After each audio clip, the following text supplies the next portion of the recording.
ಎಲ್ಲರಿಗೂ ಸ್ಪರ್ಧಾಟ ತರಗತಿಗೆ ಸ್ವಾಗತ ಸುಸ್ವಾಗತ. Today we are discussing about the letter writing which has 5 marks in second PUC. The question is, write a letter of application in response to the following advertisement that appeared in the Hindu dated 11th October 2025. ಅಂದರೆ ಇಲ್ಲಿ ಒಂದು advertisement ಕೊಟ್ರ. Advertisement ಎದ್ರಾಗ ಬಂದಿದ್ದ ಅಂದ್ರೆ ಇಲ್ಲಿ the Hindu news ಪೇಪರ್ದಾಗ ಬಂದಿಂದ. ಅದು ಯಾವ್ದು ಬಂದಿಂದ ಅಂದ್ರ 11th October 2025 ಬಂದಿಂದ ಇರ್ತದ.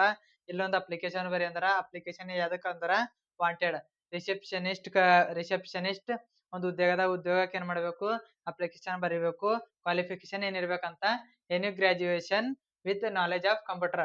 ಯಾವ್ದು ಬಿ ಗ್ರಾಜುಯೇಷನ್ ಇರ್ಬೇಕಂತ, knowledge of computer and fluency in English and Hindi ಮಾತನಾಡಲು ಬರಬೇಕಂತ. ಅಪ್ಲೈ ವಿದಿನ್ 10 days ಟು ಅಂದ್ರೆ apply within 10 days to the ಯಾರಿಗಂದ್ರೆ ಇಲ್ಲಿ ಯಾರಿಗೆ ಬರಿಬೇಕಂದ್ರ ಪತ್ರ, the managing director Mangala group of companies, Nagadevanahalli, ring road, Bengaluru 31. ಈ ಅಡ್ರೆಸ್ಗೂ ಇಲ್ಲಿ ನಾವು ಪತ್ರವನ್ನು ಬರೆಯಬೇಕಾಗಿದೆ. ಇಲ್ಲಿ ಒಂದೊಂದಾಗಿ ತಿಳಿದುಕೋತಾ ಹೋಗರಿ. ಮೊದಲು ನಾವು ಪತ್ರ ಬರಿಬೇಕಂದ್ರೆ ನಾವೇನು ಮೊದಲೇನು ಬರಿಬೇಕು, ಇಲ್ಲಿ ಫ್ರಮ್ ಬರಿಬೇಕು. ಫ್ರಮ್ YYY ಅಂತ ಹಾಕೊಂಡಿದ್ದೇವೆ ನಾವು. ಇದು ಫ್ರಮ್ ಆಯ್ತು. ನೆಕ್ಸ್ಟ್ ಏನು ಬರಿಬೇಕಂದ್ರೆ ಇಲ್ಲಿ ಡೇಟ್ ಹಾಕಬೇಕು. ಡೇಟ್ 14/10/2025. ಮತ್ ನಾವು ನೆಕ್ಸ್ಟ್ ಆಗಿ ಏನು ಬರಿಬೇಕಂದ್ರೆ ಇಲ್ಲಿ 2 ಬರಿಬೇಕು.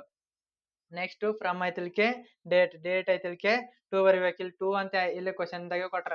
2 ಯಾರಿಗೆ ಬರಿಬೇಕಂದ್ರೆ ಇಲ್ಲಿ the managing director Mangala group of companies, Nagadevanahalli, ring road, Bengaluru 31. ಇಲ್ಲಿ 2 ದಾಗ ಇಲ್ಲಿ ಕ್ವಶನ್ ದಾಗ ಕೊಟ್ಟಿರ್ತಾರ. ಇದು ನಾವು ಬರ್ದುಕೋಬೇಕು. ಈಗ ಫ್ರಮ್ ಆಯ್ತು, 2 ಆಯ್ತು. ನೆಕ್ಸ್ಟ್ ನಾವೇನು ಬರಿಬೇಕಂದ್ರ ಡಿಯರ್ ಸರ್ ಆರ್ ಮೇಡಮ್ ಅಂತ ಬರಿಬೇಕು. ಈಗ ನಾಲ್ಕು ನೆಕ್ಸ್ಟ್ ಸಬ್ಜೆಕ್ಟ್ ಆಗಬೇಕು. ಸಬ್ಜೆಕ್ಟ್ ಏನಂತ ಕೊಟ್ರ ಅಂದ್ರೆ ಇಲ್ಲಿ in response to your advertisement in the Hindu ಅಂತ ಬರಿಬೇಕು.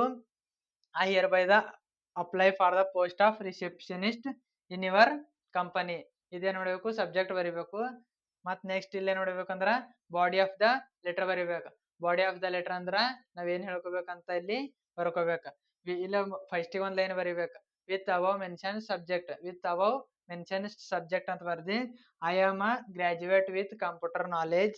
I also fulfil your requirement for fluency in English and Hindi. ಅಂದ್ರೆ ಅಲ್ಲಿ ವಾಂಟೆಡ್ದಾಗ ಕೊಟ್ರೆ ಇಂಗ್ಲಿಷ್ ಅಂಡ್ ಹಿಂದಿ ಬರಿಬೇಕಂತ. ಇಲ್ಲಿ ನಾವು ಅದೇ ರೀತಿಯಾಗಿ ಬರಬೇಕು. I also fulfil your requirement in for fluency in English and Hindi ಬರಿಬೇಕು. Next English and Hindi. I have 2 year experience. ಅದರ experience I have 2 year experience in this field. I have also enclosed with computer knowledge. I hope you fulfil.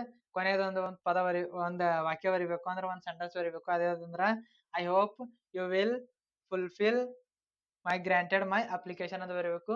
ಇಲ್ಲಿಗೆ body of the letter ಮುಗಿತದ. ಈಗ body of the letter ಆಯ್ತಿಲ್ಕೆ ಮತ್ತೆ ಯಾವ್ದು ಅಂದ್ರೆ ಇಲ್ಲಿ thank you ಬರಿಬೇಕು. ಇವು ಅಷ್ಟೇ ನೋಡ್ಬೇಕು, ಒಂದೇ ರೀತಿಯಾಗಿ ಬರಿಬೇಕು. ಮತ್ತೆ ನೆಕ್ಸ್ಟ್ ಥ್ಯಾಂಕ್ ಯು ಆಯ್ತಿಲ್ಕೆ ಯು ಆರ್ ಫೇತ್ಫುಲ್ಲಿ YYY ಅಂತ ಹಾಕಿದ್ರೆ ಇಲ್ಲಿ ಒಂದ್ ಮುಗೀತು. ಈಗ ನೆಕ್ಸ್ಟ್ ಇದೇನಾಯ್ತು, ಲೆಟರ್ ಆಯ್ತು. ಈ ಲೆಟರ್ ಆಯ್ತಿಲ್ಕೆ ನೆಕ್ಸ್ಟ್ ಏನ್ ಬರಿಬೇಕು, ಇಲ್ಲಿ ರಿಸ್ಯೂಮ್ ಬರಿಬೇಕಾಗ್ತದ. ಈಗ ರಿಸ್ಯೂಮ್ ಬರಿಬೇಕಂದ್ರೆ ಮೊದಲ ನೇಮ್ ಹಾಕ್ಬೇಕು, ಆಮೇಲೆ ಅಡ್ರೆಸ್. ನೇಮ್ ಏನಿಲ್ಲ AAA, ಅಡ್ರೆಸ್ ಏನ್ ಹಾಕಿದೆ YYY ಹಾಕಿದೆವು. ಇಲ್ಲಿ ಟೆಲಿಫೋನ್ ನಂಬರ್ ಅಥವಾ ಫೋನ್ ನಂಬರ್ ಹಾಕಬೇಕು. ಟೆಲಿಫೋನ್ ನಂಬರು ಏನ್ರ ಒಂದು ಹಾಕ್ಬೇಕು, 8011005000 ಹಾಕೊಂಡಿಂದ. ಈಗ ನೆಕ್ಸ್ಟ್ ಏನ್ ಬರಿಬೇಕು, ನಾವು ಇಲ್ಲಿ ಇಮೇಲ್ ID ಬರಿಬೇಕು. Email ID YYY@gmail.com. ಈಗ ನೆಕ್ಸ್ಟ್ ನಾವು ಇಲ್ಲಿ ಡೇಟ್ ಆಫ್ ಬರ್ತ್ ಅಂದ್ರ 5/8/2004. ಮತ್ ನಾವು ನ್ಯಾಷನಾಲಿಟಿ ಹಾಕೋಬೇಕು. ನ್ಯಾಷನಾಲಿಟಿ ಏನು, ಇಂಡಿಯನ್. ಈಗ ನಾವು ಇವು ಅಷ್ಟೈತಿಲ್ಕೆ ಎಜುಕೇಶನಲ್ ಕ್ವಾಲಿಫಿಕೇಶನ್ ಬರಿಬೇಕು. ಇಲ್ಲಿ ಕ್ವಾಲಿಫಿಕೇಶನ್ ಕೇಳಿರಲ್ರಿ, ಅಸಲ ಎಜುಕೇಶನ್ ಕ್ವಾಲಿಫಿಕೇಶನ್ ಬರಿಬೇಕು. ಎಜುಕೇಶನಲ್ ಕ್ವಾಲಿಫಿಕೇಶನ್ ಸೀರಿಯಲ್ ನಂಬರ್ ಹಾಕಬೇಕು. Qualification board year. ಈಗ ನಮ್ಮ ಮೊದಲನೇದಾಗಿ ಸೀರಿಯಲ್ ನಂಬರ್ 1 SSLC ಬೋರ್ಡ್ ಅದು ಕರ್ನಾಟಕ ಸ್ಟೇಟ್ ಬೋರ್ಡ್. ಅದೇ ಯಾವ ಪಾಸ್ ಆಗಿಂದು ಇಯರ್ ಹಾಕಬೇಕು, 2020. ಈಗ ನೆಕ್ಸ್ಟ್ PUC ಬರೀಬೇಕು. PUC board KSEB. ಅದು ಯಾವ ವರ್ಷ ಅಂದ್ರೆ 2022. ನೆಕ್ಸ್ಟ್ ಇಲ್ಲಿ ಬಿಕಾಮ್ ಅಂದ ಇಲ್ಲಿ ಮತ್ ಕ್ವಾಲಿಫಿಕೇಶನ್ ಬಿಕಾಮ್ ಬೋರ್ಡ್ ಯಾವ್ದು, YYY ಯೂನಿವರ್ಸಿಟಿ. ಇಲ್ಲಿ ಯಾವ ವರ್ಷ ಅಂದ್ರೆ 2025. ಮತ್ ಹೆಚ್ಚಿಗೆ ಹಾಕೋಬೇಕ್ರಿ. ಲ್ಯಾಂಗ್ವೇಜ್ ನೌನ್ ಅಂದ್ರೆ ಯಾವ ಭಾಷೆಕು ಅಂದ್ರೆ ಇಂಗ್ಲಿಷ್, ಕನ್ನಡ, ಹಿಂದಿ.